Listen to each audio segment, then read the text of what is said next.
Yo guys, Visionist Gen here, bringing you Marvel Rivals Best Competitive Team Part 11, where I'll be breaking down the 4th best lineup to be using as of right now in competitive, using all different heroes to my previous 3 lineups in Season 2, which can be used to both counter the best lineups in the game as of right now, but also used in more unique situations. So, on that note, let's get right into it.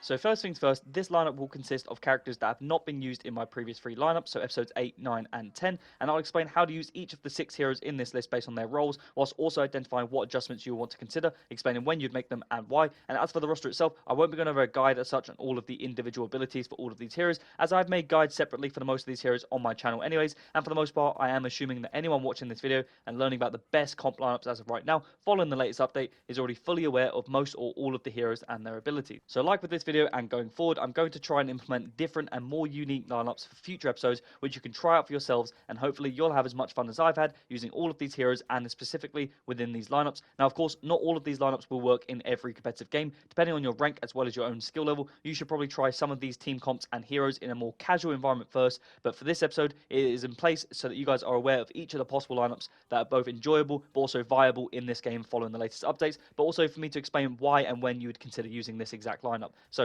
as for the lineup itself, as usual, we'll be starting with the tanks, and for this setup, we will be using my favorite, a 2-tank setup, and a 2-2-2 setup, which consists of 2 tanks, duelists, and 2 strategists. So the first hero for this squad is going to be Thor, and he is going to be key for point pressure, sustain, area of effect using his lightning, and mobility using Mjolnir to stay alive, and as well as applying constant pressure throughout his entire gameplay. Now for the second hero and the second tank, this is going to be Captain America. When paired with Thor, Cap is a very effective in that brawling, dual brawling comp, where he's basically able to disrupt healers, delay pace of other teams, and apply constant point pressure as well on the objective and as well on the backline players. And as well as this, just providing good team support for his ultimate ability and the team up that he gains with the Winter Soldier in this new season, of which we will be utilizing this anchor team up ability for Captain America, seeing as we're going to be using Winter Soldier as the third hero and the first duelist. Now, he has been slightly nerfed and sort of less effective in the new season and in this new meta. However, in this comp, he is extremely effective due to his high sustain and hybrid playstyle, as he's lethal from both close and ranged team fights, but also it allows him to support the tanks as well as also protecting the supports really effectively.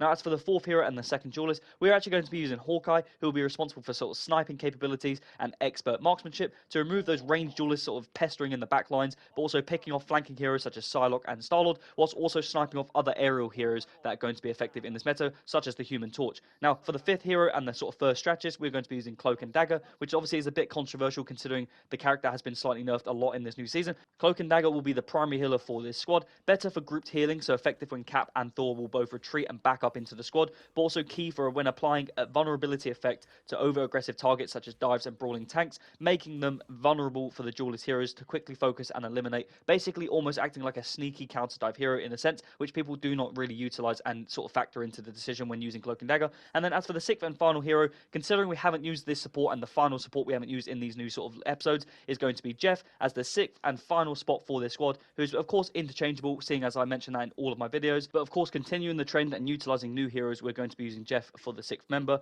who is honestly low-key super effective right now in this current meta, and arguably a better healer in this comp than Cloak and Dagger anyways, but also a great damage dealer as well, which most people know and were sort of completely aware of in the previous metas with the likes of Luna Snow team abilities and so on. But his ranged healing is really clutch in this squad, providing continuous healing for dueling and brawling style comps, where it's going to be effective for the likes of Captain America and Thor. Due to the range capacity, it will really effectively work in this squad and in this lineup anyways. And now, just I want to mention, with a structured team, you will need to consider and understand your team's lineups and their strengths and weaknesses. This is something I cannot stress enough, and something that most people and just players in general don't really factor in, because I appreciate not everyone is going to be playing with more than one friend, or just sometimes you're solo queuing, and for the most part you're not going to get the squad you want. So just understanding what your strengths and weaknesses are as a squad is really crucial, but also understanding your own team, your own heroes counters, and also the team ups and the meta and so on is also really, really important. But of course, another factor is communication. You don't necessarily have to be talking in game chat or anything like that, but just understanding when things aren't going right or wrong, making sure you're communicating that, and also listening to your team when they're doing the same thing. If a dive hero is applying too much pressure to your healers and they need help, they should be communicating this. But also, if you notice these things going on, go to a counter dive hero and so on. Just making these adjustments will really allow you guys to win games. And just with a structured team, it's just generally what you should be doing. And also just generally reading between the lines is what I like to refer to things as, is just seeing something and then just spotting it and calling out. Typically in higher ranks in competitive, you'll see other teammates and other players yourselves who will be able to sort of recognize certain situations just aren't working, and they'll make adjustments and so on to suit. Or they'll also see a certain team comp and just know that that squad is going to have a certain weakness in against a different lineup, and they'll just sort of point out and make adjustments where necessary. And this is a really crucial thing to understand. Now, another thing you'll want to consider is who you want to ban and why. Counters for your squad, your team strengths and weaknesses, as I've mentioned, and heroes like Penny Parker, who is annoying for this comp due to the traps, and the sort of placements of these traps can be really effective at slowing down your team, such as Captain America and Thor. So I would consider maybe banning Penny, which I know sounds bizarre, but a crucial counter dive hero like Penny can be really disruptive for this setup if this is the objective you're going for. Another hero, of course, would be like the likes of Mantis or Namor,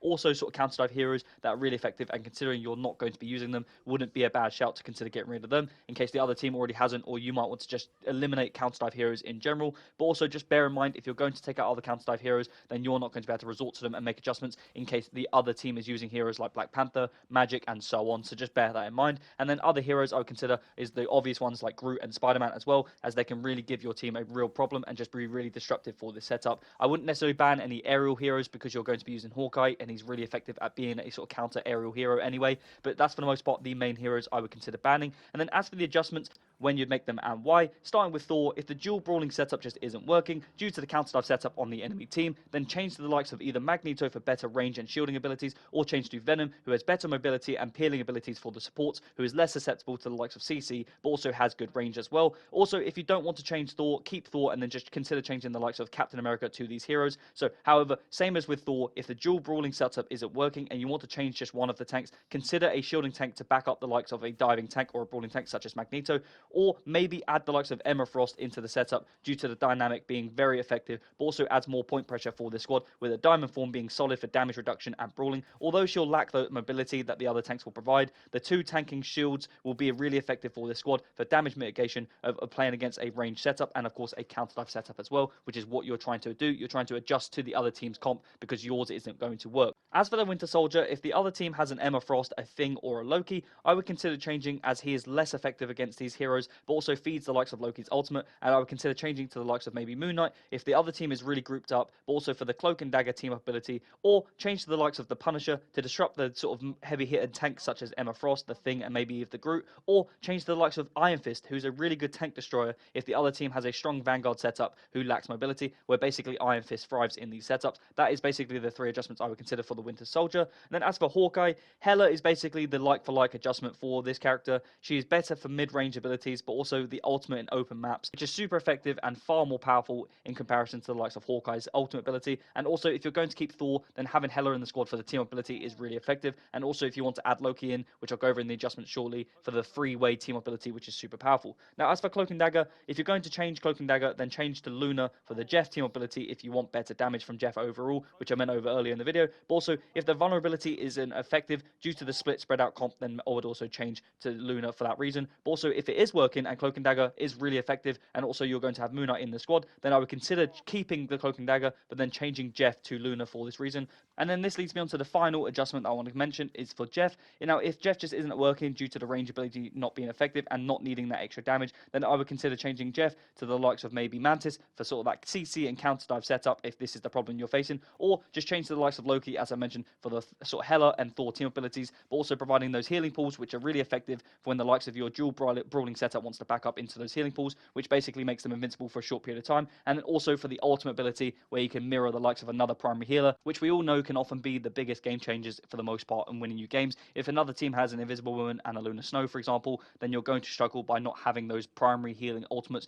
which really tend to sort of change the tide in team fights and so on. So just consider that for those reasons. And then as for the team abilities of all of the named heroes in this list, here's a quick summary of all of the potential link ups that you'll want to consider when you're forming your team and also for your adjustments. So for starting with the Captain America America and Winter Soldier team ability. As number 2, you'll get the Cloak and Dagger and Moon Knight team ability. As number 3, you'll get the Emma Frost and Magneto team ability. As for number 4, you'll get the Hela, Thor, and Loki team ability. And as for number 5, you'll get the Luna, Snow, and Jeff team abilities. Now, in summary, this lineup and team structure initially has a good heavy dive and brawling comp with great sustain with the likes of Thor, Cap, and Winter Soldier, also having good range and sniper abilities with the likes of Hawkeye, and good grouped healing for the likes of Cloak and Dagger being in the squad, as well as Jeff for the vulnerability being super effective for the Winter Soldier and Hawkeye, but also to deal high damage and high burst DPS. Now, it's key to understand who you need to change in your squad, when and why, which will be, as I mentioned in this video, a counter dive setup, which will disrupt this comp, as well as having an evasive or dive duelist comp, which will basically disrupt your healing, and also Hawkeye's marksmanship sniping ability, which is almost like your first blood reliance. You're relying on Hawkeye to sort of get the early entry damage, which if he's not effective, then this squad is going to fall apart, and the tools sort of vanguards and the dual brawling setup just isn't going to work. However, with the adjustments I have mentioned, you should be able to flexibly alter each of the heroes where required, depending on whether your team is finding success off the break or whether or not the other team is making adjustments throughout the game to counter this lineup, and also just consider this throughout the entire game. If you do notice the other team has a counter dive setup or they have an evasive duelist setup, then don't wait the entire game to make your changes. Just get the changes made right from the start, because this squad will struggle versus these comps,